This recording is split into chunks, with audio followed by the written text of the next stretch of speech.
ఆర్ఆర్ఆర్ ప్రాజెక్టుకు సంబంధించి ఇంట్రెస్టింగ్ మ్యాటర్ను బయటపెట్టాడు రామ్ చరణ్.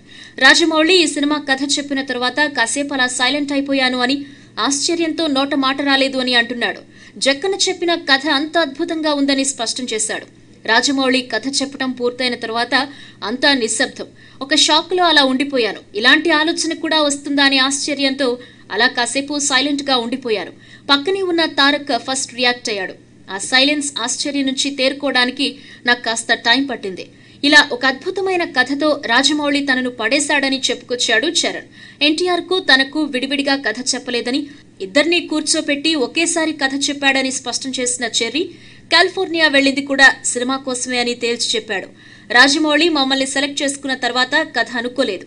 కథకు మమ్మల్ని ఫిక్స్ చేసిన తర్వాతే మా ఇద్దరిని కూర్చోబెట్టి కథ చెప్పారు. ఇద్దరు ఆర్టిస్టులు దొరికేశారు అని రాజమౌళి కథ అలరు. అది ఆయన నైజం కాదు. రాజమౌళి సినిమా పని మీదే నేను, తారక్ కాలిఫోర్నియా వెళ్లాం. చిన్న గ్రాఫిక్ వర్క్ కోసం ఇద్దరం కలిసి వెళ్లాం అని చెప్పుకొచ్చాడు రామ్ చరణ్. మరోవైపు తారక్తో తనకున్న అనుబంధాన్ని బయటపెట్టాడు చరణ్. సోషల్ మీడియా బాగా విస్తరించడంతో తామిద్దరం బెస్ట్ ఫ్రెండ్స్ అని అంతా అనుకుంటున్నారు అని, కానీ ఎప్పటినుంచో తారక్ తను మంచి స్నేహితులమని అన్నాడు. మిగతా హీరోలతో బాండింగ్ విషయానికొస్తే ఎప్పటినుంచో నేను మిగతా హీరోలతో చాలా క్లోజ్గా ఉంటాను. సోషల్ మీడియాలో చూసిన తర్వాత జనాలకు ఇప్పుడిప్పుడే మేం కలుస్తున్నామని అనిపించవచ్చు, కానీ మేం చానాళ్లుగా క్లోజ్. తారక్నే తీసుకుంటే చాలా ఏళ్లుగా మేమిద్దరం ఫ్రెండ్స్.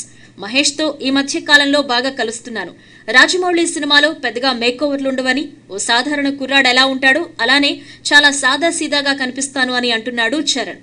ఎన్టీఆర్ క్యారెక్టర్లో మాత్రం మేకోవర్ ఉంటుందని తెలిపాడు.